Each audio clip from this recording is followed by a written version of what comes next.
Misal umrah di bulan Ramadan. Sabda Nabi Muhammad sallallahu alaihi wasallam, barang siapa yang umrah di bulan Ramadan sama dengan orang yang berangkat haji sama aku. Ini pahala umrah Ramadan. Rasulullah pernah umrah Ramadan atau tidak? Rasulullah enggak pernah umrah di bulan Ramadan. Enggak pernah. Jadi boleh Rasulullah sallallahu alaihi wasallam mengajak kita untuk amalan, tapi Rasulullah pun sendiri enggak pernah mengerjakan amalan tersebut. Nah. Baik. Waktunya sesudah terbitnya matahari 10:15 menit sampai sebelum waktu azan zuhur 10:15 menit. Berapa rakaat? 2, 4, 6, 8 dan silakan boleh ditambah. Boleh ditambah. Baik. A'udzu billahi minasyaitonir rajim. Baik, wa afdalu waqtin laha. Kita sudah tahu waktunya, sudah tahu berapa rakaat. Mana waktu yang paling afdal untuk salat duha? Siapa yang bisa jawab? Yang bisa jawab dapat hadiah. Ini buku amalan ringan belum menakjubkan. Yang kedua ini Syekh Khalid. Kapan waktu yang paling afdal? Di awal waktu atau di akhir waktu atau di tengah atau kapan? Telah angkat tangan saja, angkat tangan. Kan siapa? Nala ini ibu. Jam 10 menjalankan waktu akhir. Itu seperti waktu sepertiga malam terakhir. Dari mana tahu ya? Begini aja. Pernah dengar? Mungkin atau ada?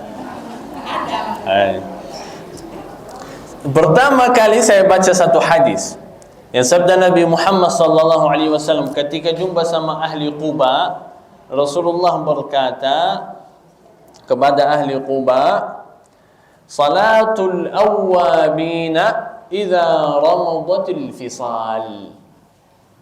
Ketika anak unta, anak kecil, anak unta yang kecil keluar. Dan biasanya anak unta suka keluar di waktu yang paling panas. Di waktu yang paling panas. Oleh tadi kata ibu 10 atau 11 itu betul. Sebelum menuju waktu zuhur 1 atau 2 jam. Sebelum menuju waktu zuhur 1 atau 2 jam. Ini waktu duha yang paling afdal. Waktu duha yang paling afdal. Kenapa? Karena begitu panasnya, tapi saya sedang ibadah. Begitu panasnya saya baru selesai kerja, saya mau istirahat. Yang kerja dibangun biasanya masuk sebelum waktu zuhur, mau istirahat makan atau tapi kita sibuk dengan ibadah. Dan sabda Nabi Muhammad, waktu yang terbaik waktu ini sebelum menuju waktu zuhur 1 atau 2 jam. Dan juga ada hadis dan riwayat dari Nabi Muhammad sallallahu alaihi wasallam, Rasulullah suka salat 2 rakaat sesudah terbitnya matahari. Sesudah terbitnya matahari 10-15 menit, yang boleh kita namakan salat syuruk, 2 rakaat, dan juga ditambah lagi 4 rakaat di jam 10 atau jam 11. Jadi berapa rakaat ini? 6 rakaat. 6 rakaat. Jadi boleh kita juga membagikan waktu duha. Di awal waktu saya salat 2 rakaat.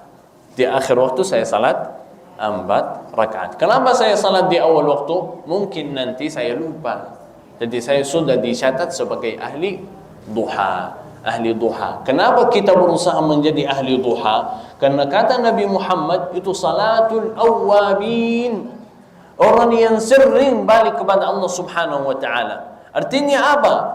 Hadis Nabi Muhammad sallallahu alaihi wasallam dalam hadis yang qudsi, kata Allah Subhanahu wa taala, "Faman atani masyin ataituhu harwala." Kalau kita jalan menuju kepada Allah Subhanahu wa taala, Allah pun akan lari kepada kita.